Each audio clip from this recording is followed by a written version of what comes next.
Good evening and welcome everybody to the Continence Foundation's fantastic and interesting webinar called Men, Continence and the Pelvic Floor. But before we begin, there's just a little important notice that we need to acknowledge. I would like to acknowledge and pay respects to the traditional custodians of the land on which we all meet today. I would also like to pay my respects to the elders past, present and emerging of all Australia's Indigenous peoples. My name is Alan White. I'm the moderator, a consumer and author. Dennis Green joins us here. He's a consumer representative and also a group leader for the Southeastern Prostate Cancer Support Group. We have Dr. Joe Milos, men's health physio from Perth, and Sharon Stevens, nurse practitioner, also from Perth. Now remember, we've got a live Q&A at the conclusion, so please send us in your questions, and you can do so during the course of the event tonight as well. And it's important we like to hear what you want to hear about. Now, in this webinar, we'll be discussing continence in the pelvic floor, particularly relating to males. What is it? What does it do? Where is it? And why is it important? So there's a lot of areas we're going to be covering this evening with Joe and Sharon, as well as input from Dennis, such as dealing with surgery for the prostate, pelvic floor muscle exercises. We'll be covering a whole lot of areas of information that are worthwhile for you.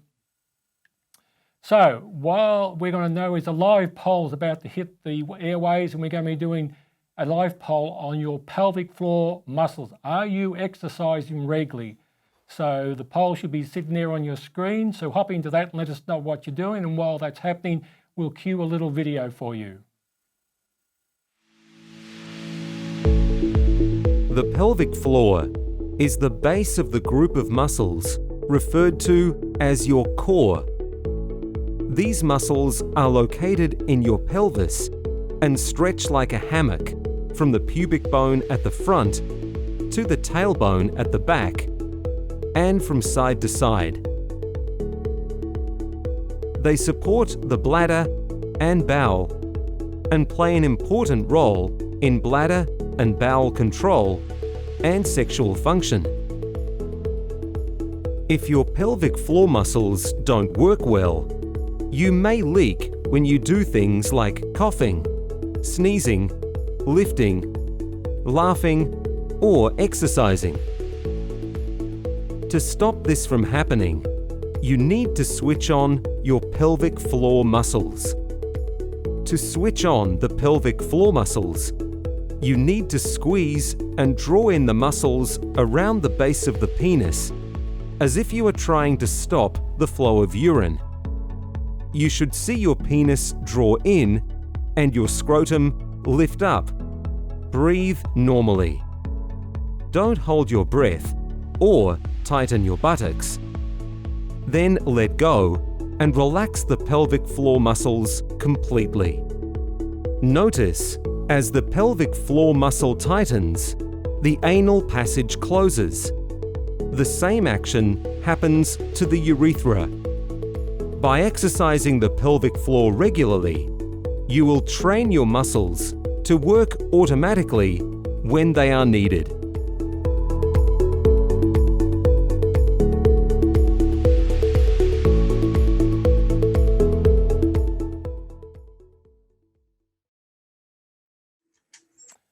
All right, so the poll's come through. We've had a fairly good high hit, which is fantastic. And in a moment, we're going to hand across to Joe and Sharon to talk about the male anatomy and where exactly is the pelvic floor.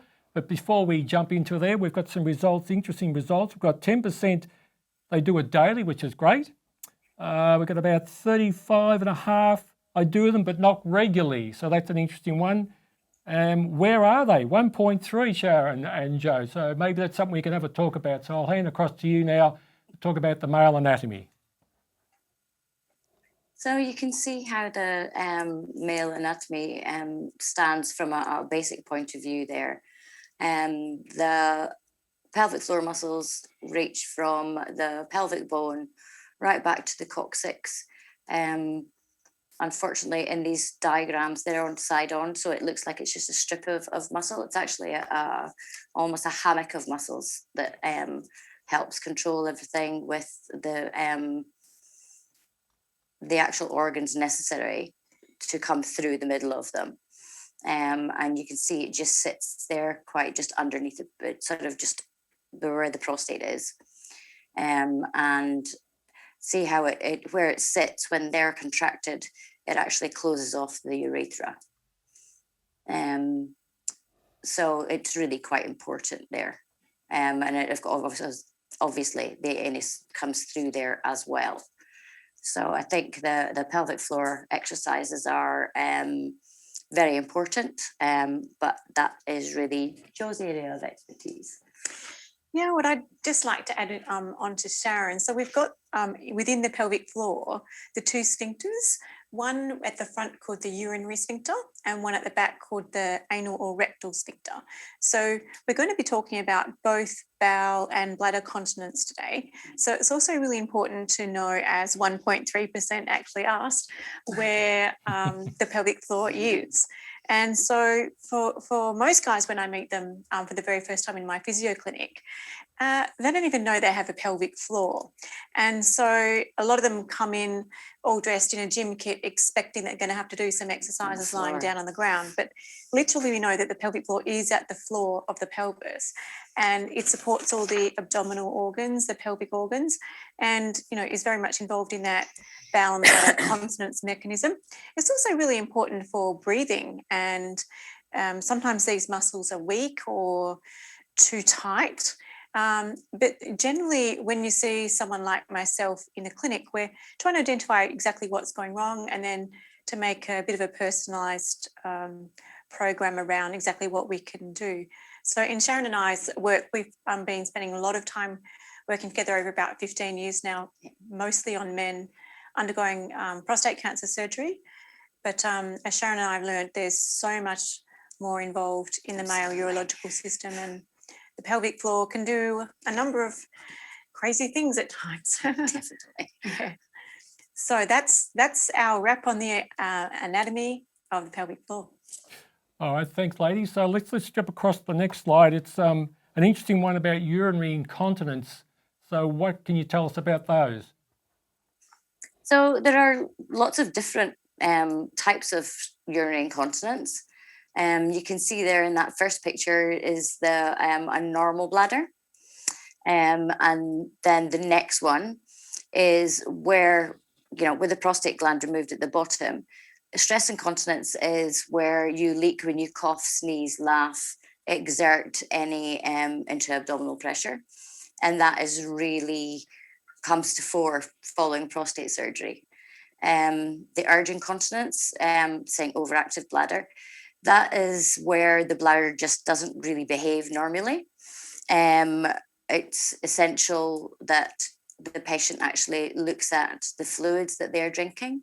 And I'm sure many men who've had the prostate cancer surgery have said that it's been quite stressed that they've, you know, avoid caffeine, alcohol, fizzy drinks, things like that, because that then interrupts with the bladder lining, and it just makes that bladder squeeze, I suppose, if you want to put it that way, from a plain point of view, when you don't really want your bladder to be trying to squeeze the urine out. So there also helps when you do the pelvic floor to help close off that urethra and keep that urine in the bladder. However, there is that overflow incontinence, and we generally see those in patients who have got blocked urethra, whether that's a stricture or whether it's because they've had chronic sort of urinary retention over years that they haven't really been aware of. And that's normally caused by just basically an enlarged prostate. And we call that really sort of bladder outflow obstruction. And that's just where the bladder just simply can't hold anymore, and it just starts leaking out as an incontinence there. All right, so there's an important part to do with what we're talking about tonight, and it's one that probably most people don't want to talk about, and that's fecal incontinence. So, ladies, what can you tell us about that one? Well, just moving to the next slide. First of all, it's really important when we are investigating what's going on with someone with fecal incontinence as to what type of stool they're forming or what their poo literally looks like. And so we have this very common scale. It's called the Bristol Stool Form Scale. And when we pull this out in our clinic, sometimes we do get rather odd-looking expressions coming back to us, but because we do want people to know exactly what is normal for them. And so, as you can see here on the screen, there's 7 different types, ranging from type 1, which is when someone may be forming hard lumps and it's really quite a constipated, difficult expulsion of their feces, all the way down to type 7, which is sort of runny and watery and not really controllable. With type 4, that more sausage-like shape in the middle being what we're after. So fecal incontinence is actually the loss or involuntary loss of any stool or even slight leakage during, or wind actually, from the anal sphincter, which the person has no control over. So they have this maybe a very short window of urge, similar to bladder urgency, where they literally have no time to make it to the toilet. And this can be from a very just small loss, like sometimes we call it soiling, to a whole complete fecal matter loss of any of those types there. And this is extremely embarrassing. You've also got odours to deal with, and not even the pads that they have for fecal incontinence are typically easy to be found either. And don't know about you, Sharon, but the pads are not always that sufficient at coping Absolutely with these. not. Yeah. Especially if you've got like a type 7 sort of stool. Yeah. You know, Yeah. it would be okay if it was kind of leaking out gently, but more often than not, it's not. Yeah. So there's lots of reasons why this occurs, and for the number one reason potentially is that there's just weakness in the pelvic floor, and this is often from people who have been constipated and have been straining for long periods of time, and that tends to then make the valve of the pelvic floor, the anal sphincter, just lose its strength and elasticity. So this long-term straining can be a problem. Even medications sometimes can cause these sorts of issues. And then, of course, just gastrointestinal sickness, like, getting diarrhea that, is ongoing, really might need someone to help out with restoring their bowel health with probiotics and things like that. There's also, particularly for men in the workplace, lots of heavy lifting and loads that, potentially could be done with 2 people instead of 1. We also know that just ageing itself causes the back passage and the whole pelvic floor to get a little bit weaker. Then there's, of course, things like bowel disease, such as Crohn's and celiac disease, which cause inflammation in the bowel, and that can lead to people having irregularity in their stool and incontinence. We also see neurological conditions sometimes, like cerebral palsy in younger people, young males, and multiple sclerosis and Parkinson's disease. We actually know across the population that 1.34 million males, including boys, are dealing with incontinence in Australia. So that's 1 in 9 males. So it's not just a small problem. Although 80% of incontinence issues are reported by females, we actually also feel it's probably underreported in guys because, traditionally males have been a bit more reluctant to seek help for these sorts of things, including I've just had one patient this afternoon who waited 52 years to come and see me for a what we call post-void dribbling problem, and it's been embarrassing him for all of his life. He's now 60. So fecal incontinence is certainly a difficult one, not often talked about, but pelvic floor training is a really first stop shop for assisting. And Sharon and we also work in populations that have radiation therapy, and that's a problem I haven't mentioned yet, but men who undergo prostate cancer treatment may originally have surgery and then require follow-up radiation at some stage, or they might have radiation initially. So as time goes by, they can develop fecal incontinence, and often they're not expecting that because it happens 5+ years behind their treatment. So Sharon and I'll be talking about that a little bit more. Oh, that's good. Dennis, with your group, is there much of a talk about fecal incontinence, or just mostly they avoid that talk? Well, we are specifically a prostate cancer support group, and the majority of the emphasis is on bladder incontinence, because that's the most common side effect, I guess, from that type of surgery and or from chemotherapy sometimes and radiation sometimes. So no, we don't talk about fecal incontinence, and I dare say if I brought the subject up, there would be a deathly silence in the room. Well, that probably And if you leads brought to... the topic up, there'd probably be a number. Even if you did a little silent random poll, does anyone experiencing that? You'd be probably surprised that there's a good number. In fact, we know that more than 50% of guys won't report it, and they will stay away from social settings, you know, to ensure that they're just not put in that embarrassing situation. So yeah, it's a big problem. Yeah, it's definitely less socially acceptable to be fecally incontinent than urinary incontinent. Not that any of the two of them is, you know, any picnic, but definitely the fecal one's the one that most people have more of a problem with reporting and seeking help. Definitely. Well, that takes us into the next slide, and that Stephen, we've talked about urinary and fecal incontinence. There's a number of products there that you might want to comment on as well, Sharon or Joe. Yeah, well, there are lots of what we call containment products. So you get, you know, the pads that you can pop into your undies.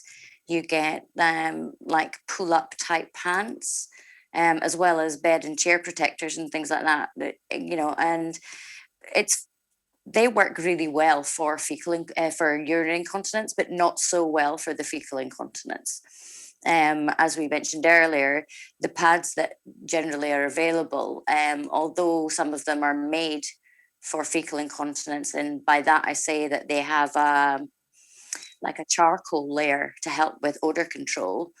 You know, anything that's even sort of slightly thicker than urine doesn't get absorbed into these pads and pants quite as well and quite as quickly as urine does. Pads come in all shapes and sizes, from tiny little shields for men that are male shaped, right up to things that look like huge adult nappies. The big adult nappies tend to be for people who are bedbound, so probably not your client group. And there are some that are mostly available in the shops, Coles, Woolies, chemists, etc., are disposable. But there are some washable ones out there. So I suppose it really depends on the patient's preference and what their independence-wise circumstances are for washing and things like that. For male urinary incontinence, there obviously can be catheterization, which most men who've had prostate surgery would say that that's probably been one of the worst things about the whole surgery journey. Well, certainly in my experience with the men that I've talked to. But it's not something that we would take lightly to use for incontinence is catheterization, because of that risk of infection, because it is an invasive device. So there are urinary sheaths, which basically is like a sticky condom that rolls onto the penis with adhesive, has a hole on the end, and it gets connected to a bag, and that can be worn on the leg, or it can be left at the side of a bed, or whatever the circumstances are.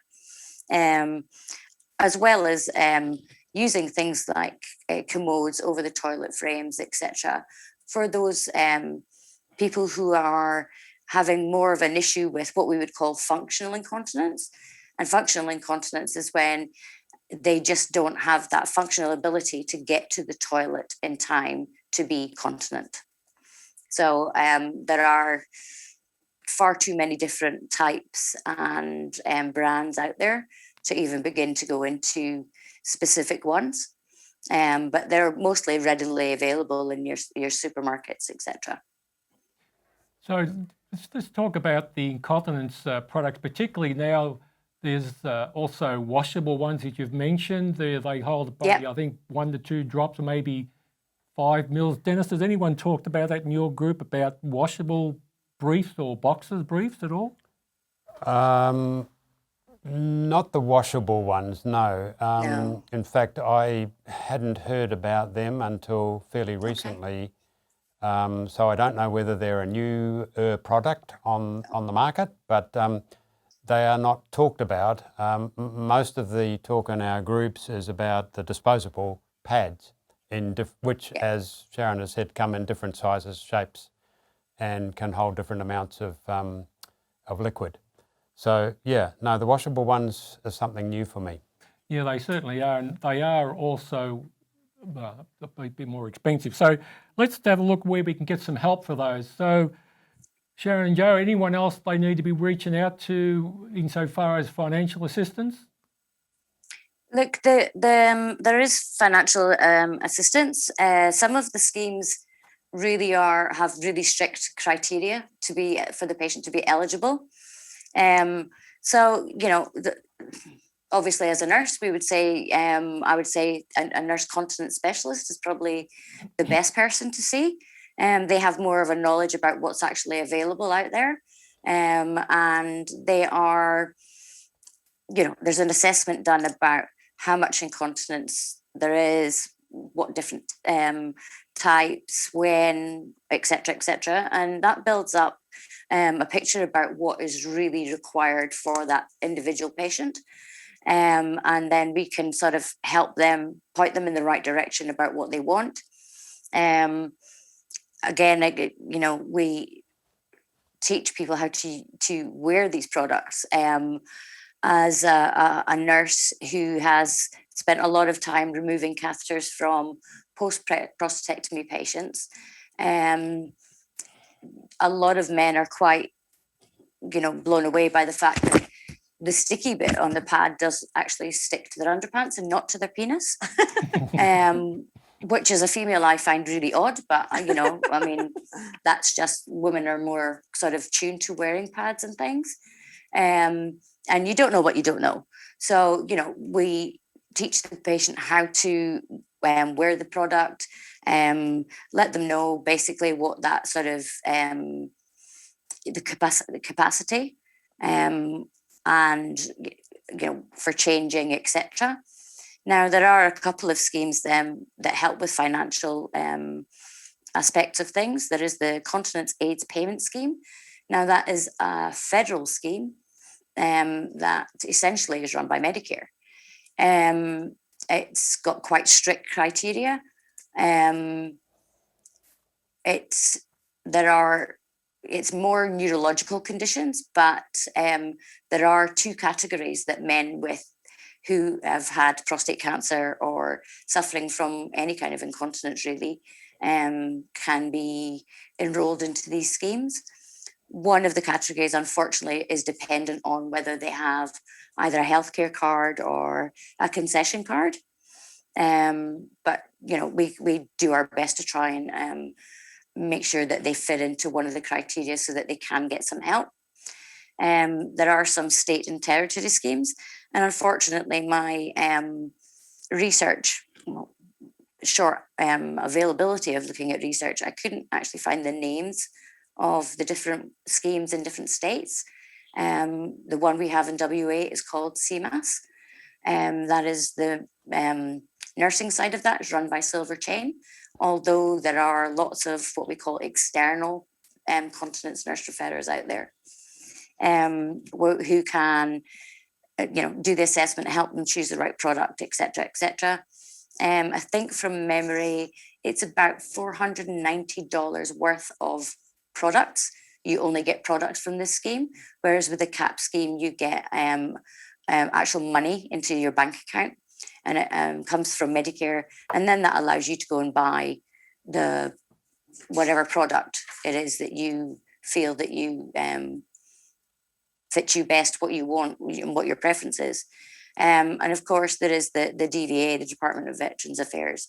So men and women, obviously, that have a gold card, they can have their continence products ordered through a continence nurse or a doctor or a physiotherapist, things like that. And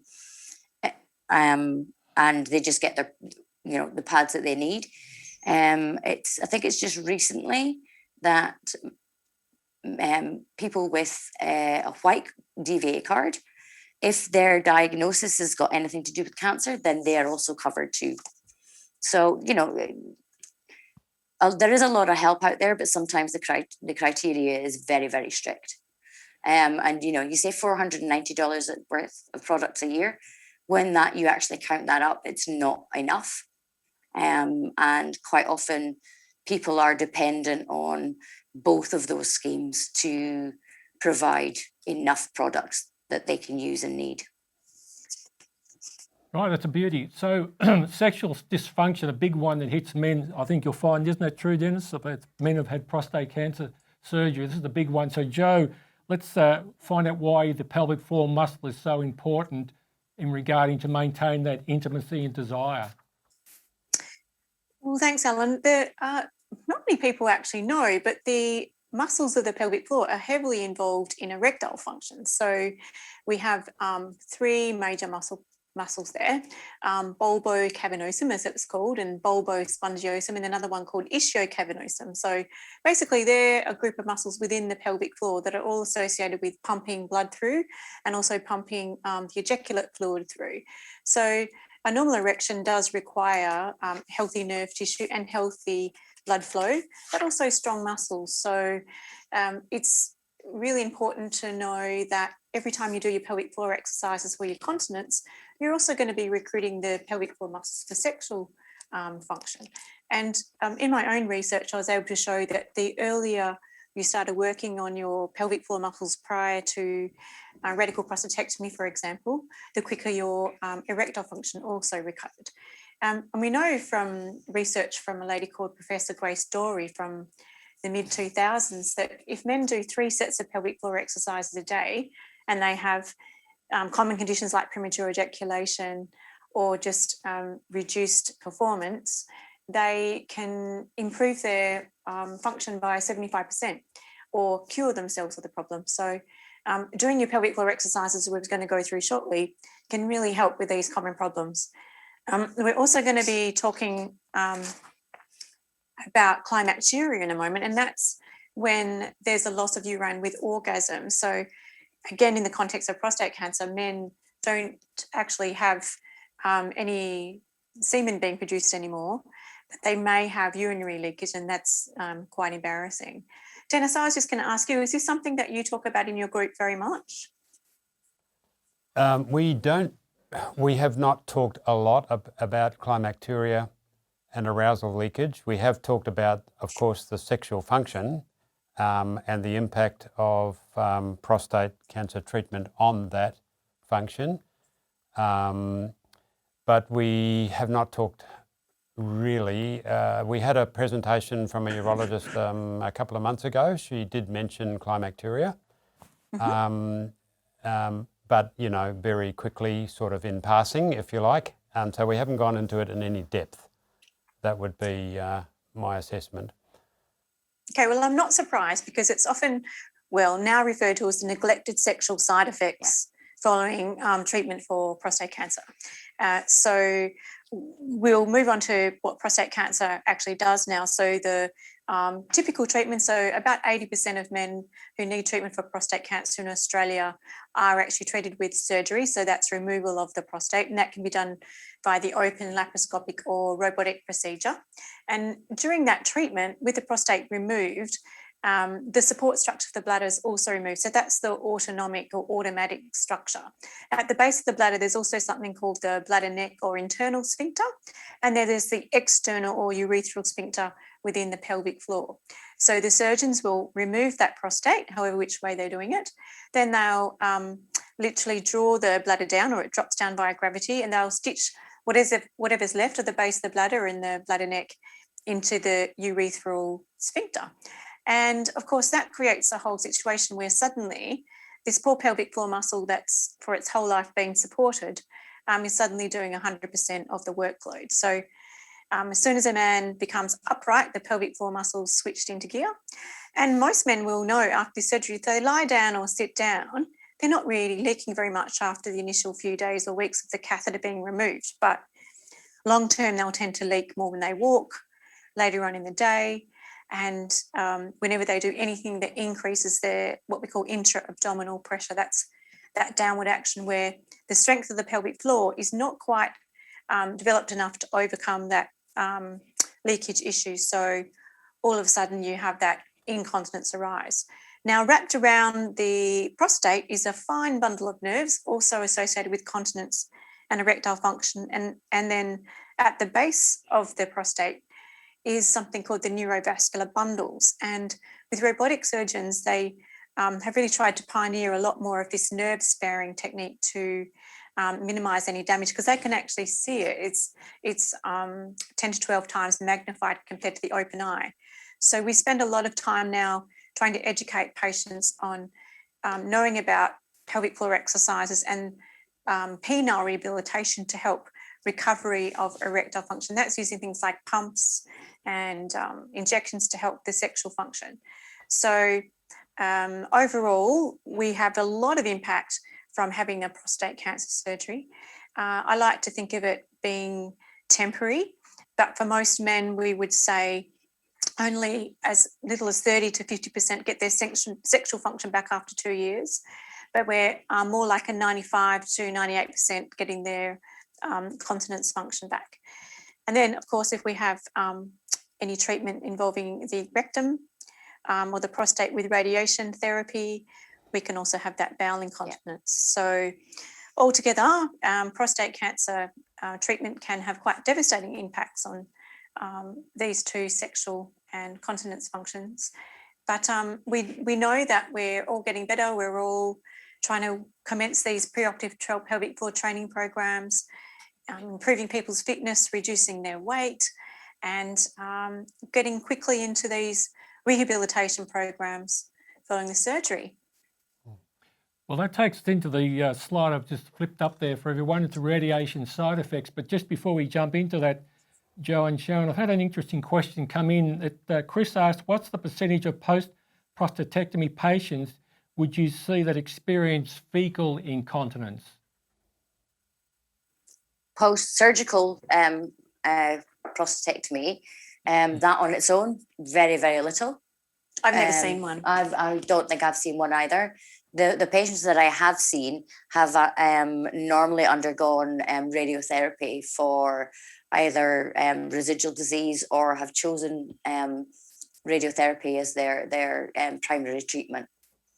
So, but surgically, not any, actually. And I would say the same. And yeah. So the radiation side effects seem to be inconsistent. I think I've talked to men over the years, and some of them have some side effects, Dennis, and some don't. Is that your? Yeah, we have a number of men in my group who've had radiation. Some of them have had multiple lots of radiation spread over many years. Some of them seem to have very little in the way of side effects. Others are affected quite significantly by it. I can only think of one, however, who, while having radiation, experienced an increase in incontinence, and I can't say for sure whether it was solely due to the radiation or there were other factors involved as well in his physiology and in his treatment. But yes, as with just about everything to do with prostate cancer, every man is different, and the side effects are different, and they hit us differently. So it's very difficult to generalise about this. Yeah, I think Dennis has raised an important point, whether it's to do with radiation or surgery. It depends on your health and well-being, the skill of the people involved, and just how the body repairs itself. So it's a bit of a very much grey area. An interesting one we'll move on to now that Joe and Sharon have a lot more experience in, and that's around the pelvic floor muscle exercises. So what can you tell us about those? Okay, well, the pelvic floor muscle exercise. So if everyone's sitting at the moment, I'd like you to first of all just think of letting go of any tension in your belly and your buttock muscles. And we're just really going to try and think of doing all of this very gently and not with any gusto. So the goal is to relax your belly and your buttock muscles And now to think of what it's like to be busting to do a wee, or that sensation of wanting to hang on. I'd like you to think of tightening the front passage or the urethral sphincter like you're stopping the flow of urine. And I just want you to very gently squeeze this here and then let it go. And it's just very gentle. Next, I'd like you to think about what it's like to be, in fact, standing in front of a mirror and looking at yourself naked. And as a guy, just very gently drawing the testes up and the penis in, like you're retracting or shortening the penis.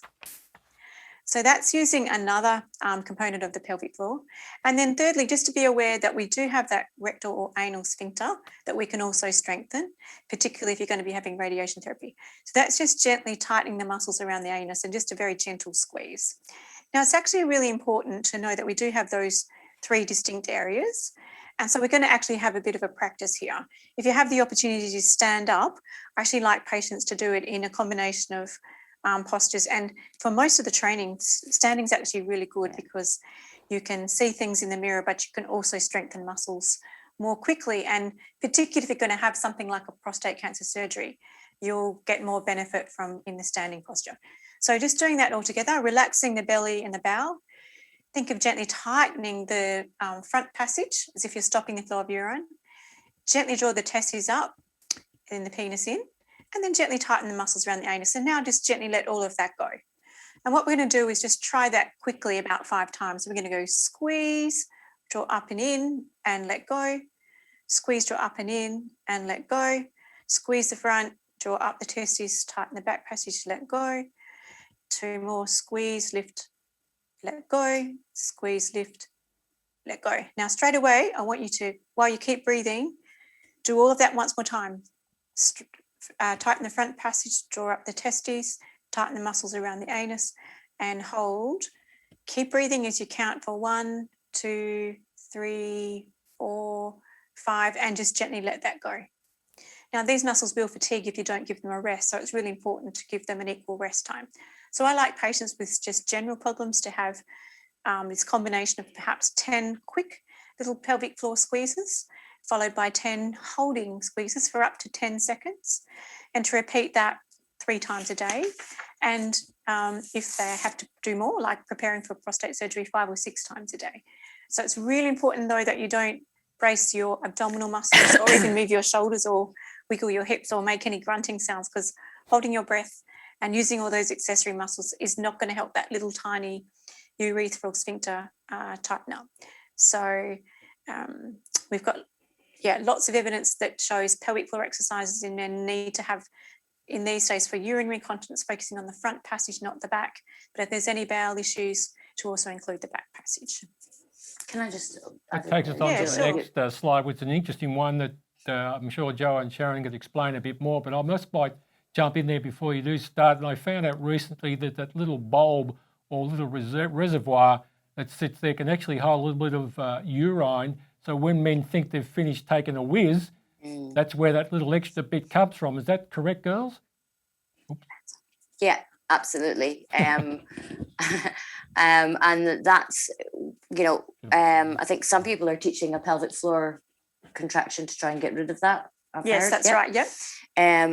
But as sort of nurses and things, we actually also teach them to do a little bit of what we call sort of milking of the urethra. So really just sort of massaging that bit, underneath, just at the back of the testicles, isn't it? And just kind of almost like you're trying to kind of push the urine along that, out of that bulb and along that passage, so that you get less incidence of dribbling. Yeah. Do you want to say anything else about the last slide? No. What was we saying? That's okay. Oh yeah, just about the pelvic floor muscles. I certainly have seen quite a lot of men who think the more they do, the better they're going to be. And as Joe says, muscles fatigue. So it's really important that you just don't go hell for leather and do like 800, 900 a day, because they're not really going to be effective. But also there are some people out there and some men who can actually end up with an overly tight pelvic floor, isn't there? Yeah, so back to the next slide there, Alan. We have a look at what we call transperineal view. So we're actually looking at all three muscles from between the legs and looking up. And basically in the first picture, the pelvic floor muscle combination is actually relaxed, but in the second one, it's contracted. So there's quite a change in particular penis bulb and also that middle part, the membranous urethra. So that's where everything kind of combines together to close off or pinch the urine, stopping it from flowing down. But some men naturally have a tight pelvic floor. So if they do too much pelvic floor training, they end up with pain or more leakage. And that should never happen. So there should never be pain associated with pelvic floor exercises. And commonly, if you're doing too many, men will often talk about an ache in their rectum, feeling like they've got hemorrhoids and almost like a golf ball shoved up their anal passage.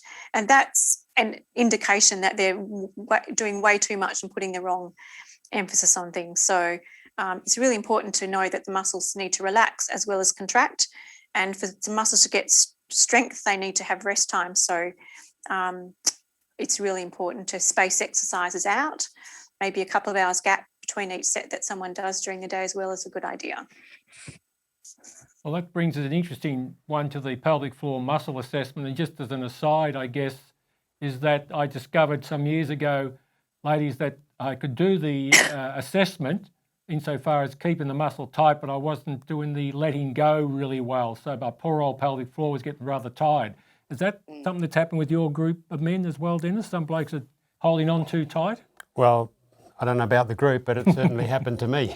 Yes, I got to the point where, I was, after gaining a bit of continence, then I started to lose it again. So it happened that I had an appointment with my pelvic floor physio, and she put the ultrasound back on the right spot again, and she said, "Oh, your pelvic floor muscle is not relaxing at all. So you need to stop. Actually, don't do any exercises for a week and then come back and start slowly again." So yes, it is possible to overdo it, and that's not good. No.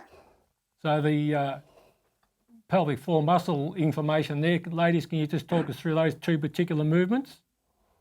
Yeah, well, it's also important to know, apart from strength and the relaxation capacity, that physiologically the pelvic floor has both fast fibers that respond to things like coughing, sneezing, sit to stand activities, bending, lifting, and also endurance. So the research that I did a couple of years ago, we were able to show that if we looked at training those fast twitch ones, so the ones that you need, and in particular building up the speed. So I asked patients to perform 10 maximal contractions as fast as possible. So that's basically timing how quickly it takes to do 10 of those rapid ones. And we're looking for 1 second or less per contraction. So it's really easy. You can use a stopwatch at any time. Prefer to do the test in standing because that's when most men leak. And then get them to count out loud 1 to 10 as they keep breathing, 1, 2, 3, up to 10. Stop the clock and see how long they take. If they take 20 seconds to perform 10 contractions, they're taking about 2 seconds per pelvic floor contraction. And to be honest, that's too slow. If they go to stand up and it takes 2 seconds for their pelvic floor to switch on, they will have leaked already. So the goal is to try and train the pelvic floor reflexes to cope better with those quick actions. And then 70% of the muscles made up of slow twitch fibers, and they're the ones for endurance. So not all day, every day, but once a day, it's really handy just to do this one maximal test where you see how long you can possibly hold for. And again, in my research, I was able to show that if men could hold for up to 60 seconds, they were usually continent. And we know that often guys will struggle at 3 seconds initially, and it's just something to work towards over time. So that's called the sustained endurance test versus the rapid response test. And we've done papers to actually highlight that. So if anyone is a bit competitive with themselves and wants to do that, then it's a really good self-test to do. Absolutely. Well, that brings us into pelvic floor information, and I guess when you see your clients, that's passed on to them as well, and also brings us into the next important part of the benefits of exercise for prostate cancer. So, Dennis, have you got blokes doing exercises regularly? Some are, some aren't.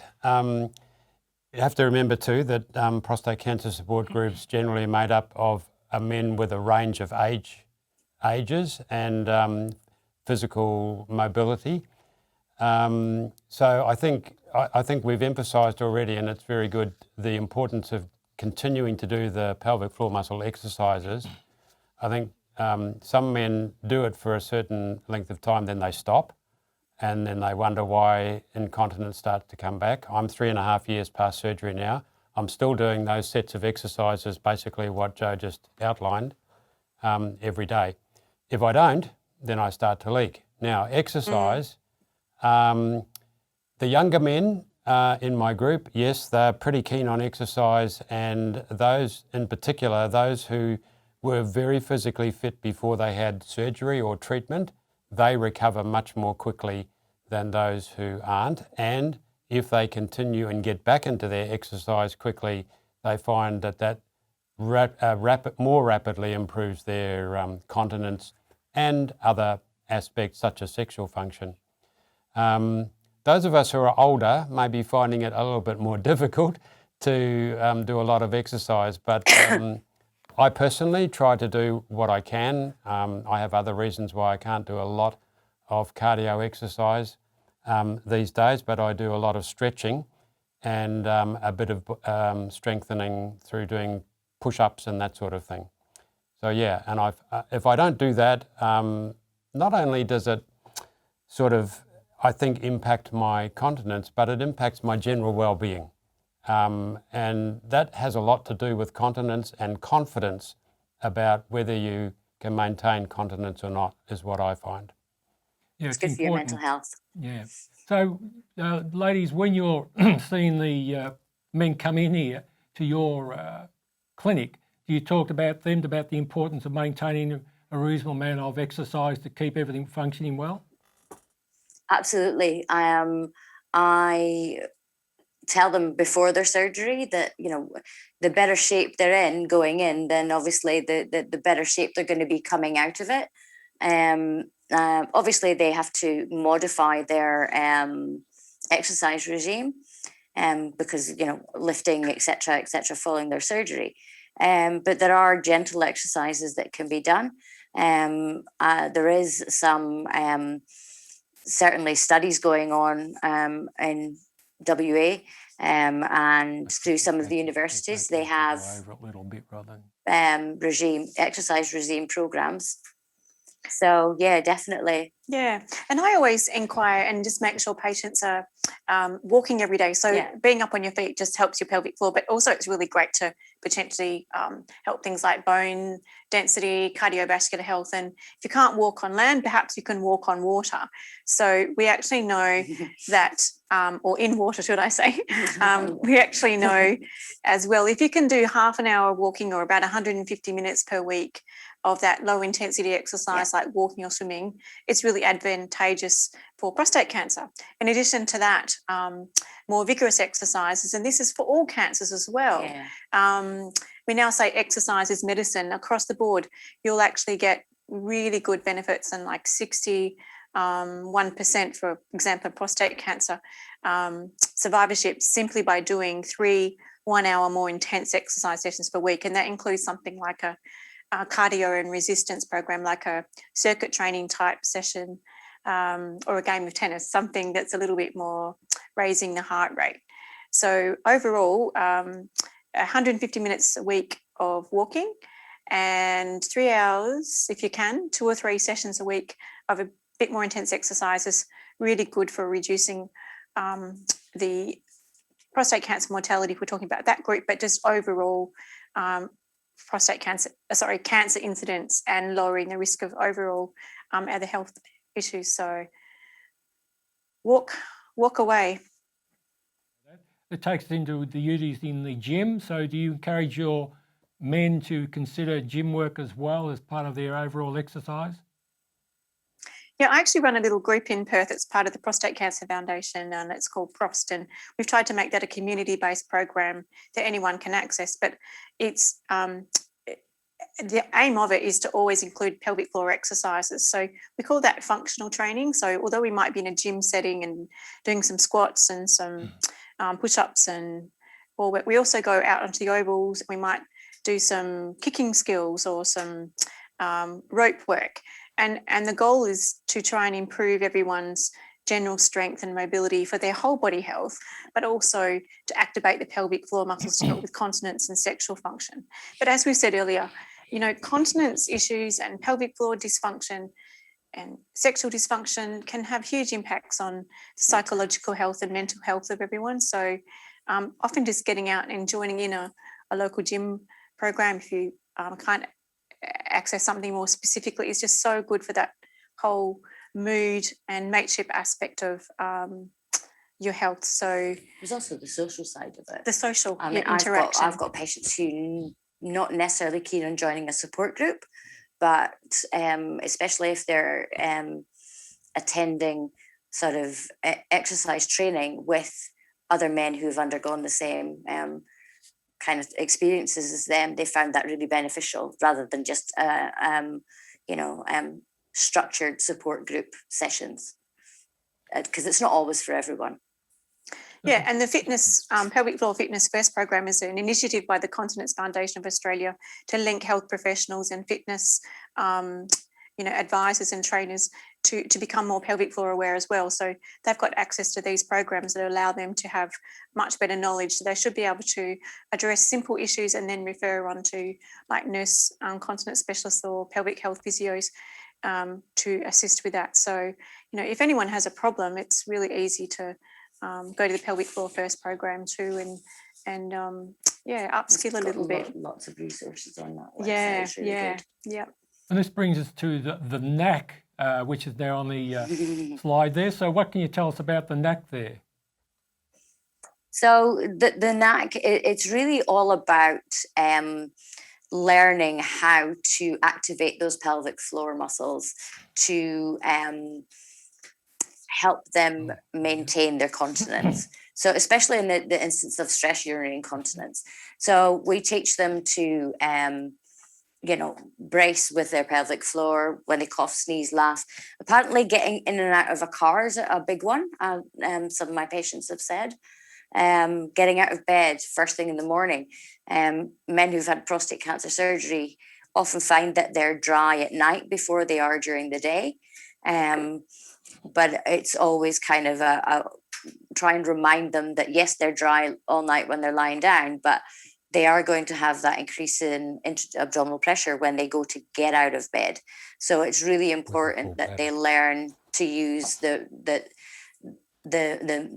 muscles in the right way, and so that the more that they do that, the more that it actually becomes an automatic reflex for them, really. Yeah, and I'd just like to add as well, sometimes men are doing things with a bit too much gusto. So they might squeeze their pelvic floor before they stand and then squeeze really hard, take a couple of steps and then go get this big thud of urine empty into their pad or underwear. So I always say you've got to temper it like a dimmer switch. Think about maybe doing a 50% contraction of the pelvic floor, squeeze gently and then stand, take 3 or 4 steps, gradually release, and then you should overcome that problem. And probably the number one thing that guys struggle with is, and I've probably heard it 3 times today, is leakage with breaking wind or farting. Yes. And that is something you can use a knack for as well. A lot of the men I know don't just gently let it slip out. Feel a fart coming and they've got to go do the whole vroom. Yeah. So temper it. Yeah, absolutely. Well, I've got a couple of questions there I just realised popped in here, so see if we can get these covered before we end up. One is from Phil, says, I'm 2 years pro-prostate operation and still leaking. Is there hope? If not, what is the next step? So what's your advice there? So 2 years.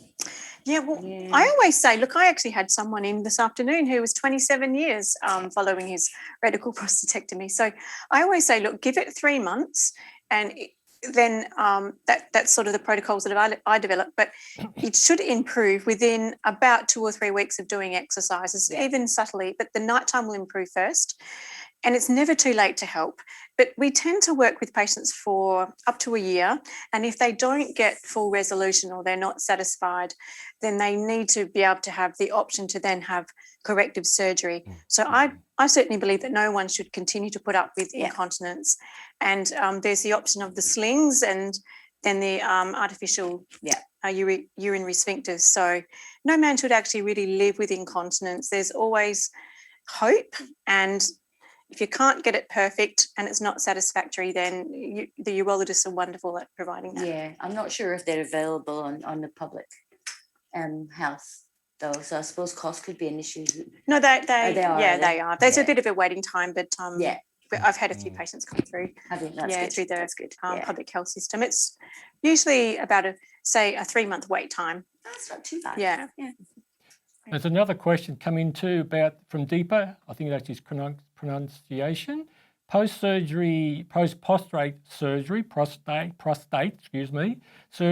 patients while performing pelvic floor exercises complain of leaking urine during the relaxing phase. Any advice on that?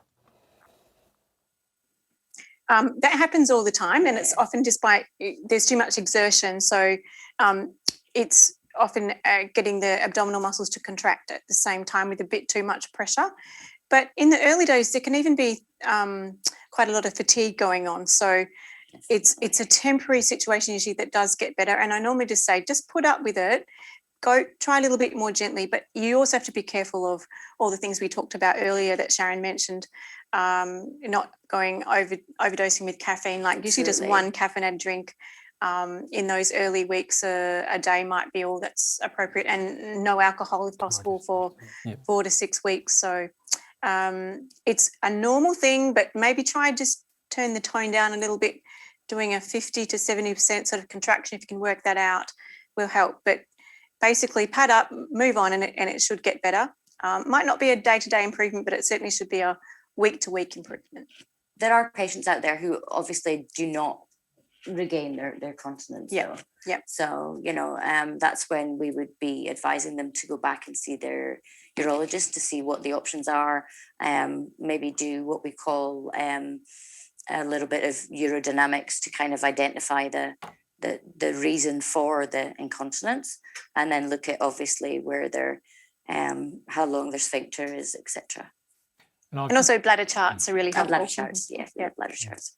And I've just put up a slide there for information for our viewers that where they can get help from. And I guess, ladies, you also refer them on, or hopefully they're going to be talking to you. And it's important that they're aware about the National Continence Helpline, especially as it runs from 8 in the morning to 8 at night. But of course, you refer yourself back to your appropriate specialist. But it's always important to work with your health team. And it's interesting, we take us on now to dealing with incontinence, but also as Joe alluded to, there's 1.34 million men. And just to give you an idea of that, so if the MCG here in Melbourne is full for a big grand final, we hope, 10,000 men in that crowd will be incontinent. So this Continence Foundation is pushing for a bins for blokes. And I believe, Joe, you had a great photo taken at the WACA to promote it, and the WACA team are on board for this. Yeah, so the Bins for Blokes campaign is basically because men historically haven't had sanitary or hygiene bin facilities in their toilets. And, with all of this incontinence speak and 1.34 million males in Australia across the age span having this issue, where do they go? That's why they're isolating themselves. Sometimes, guys are carrying pads around in doggy bags and shoving them in backpacks and things like that they carry around all day with them. And it's really difficult. So it's really wonderful to see that the Bins for Blokes campaign, led by the Continence Foundation of Australia, has now hit as of yesterday. And we hit it for 6 at the WACA ground, the cricket ground in Western Australia, yesterday by making that official announcement as the first sporting stadium in Australia to have that. So we're really encouraging disposable bins in public toilets to be installed across Australia, and to raise the awareness and to overcome that stigma attached to incontinence. Well, this leads us into a fantastic little video that Continence Foundation Australia has now put together, and let's have a quick look at that. So this is going to be promoted right around Australia as well. Hi, I'm Jake. I'm a little uncomfortable talking about this, but I need to. See, I've had a prostate operation and it's left me, incontinent. This means I don't have full control over my bladder and I leak sometimes. So I need to use disposable pads and briefs. There are more than 1 million blokes like me in Australia who have some form of incontinence affecting the bladder or bowel. And more than half of us are self-conscious about it. It stops us from doing the things we like, such as dining out, attending entertainment and sporting events, participating in outdoor activities, or simply going to the shops. One of the reasons for this is it's difficult to dispose of our incontinence products in public. This not only affects our ability to get out and about, but also companies miss out on customers and revenue. But I found a solution I want to share. Bins for Blokes. Bins for Blokes is a men's health initiative of the Continence Foundation of Australia. They're advocating for a simple solution: the installation of incontinence bins in male public toilet facilities. Incontinence bins in male public toilets across Australia give blokes like me experiencing incontinence the freedom to get out and about. If you would like to know more, check out the website binsforblokes.org.au or email info@binsforblokes.org.au. Come on, be part of the solution. Put in a bin for us blokes. So there's the video, and that's all about Bins for Blokes. We're wanting to get a big push around Australia. So if you're a local councillor, you've got some connections, go and have a word to them about it. But we'd also like to know what you thought about this evening. There's going to be a little pop-up survey before you disappear on your screen, and that eventually will provide us with more information about what you would really want to hear from the Continence Foundation, what sort of information you want.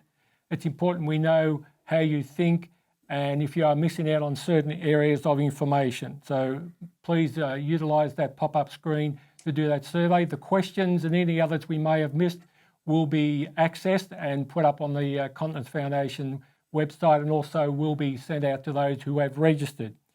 And of course, this wouldn't have happened about the Continence Foundation putting this together. And of course, their 1-800 number is useful Monday to Friday, 8 till 8. So you are struggling with something with the Continence Foundation information, or you're needing extra information you haven't been able to get on hold on, or it's after hours, the number is free. The trained nurses there can support you. So thank you once again and enjoy your evening.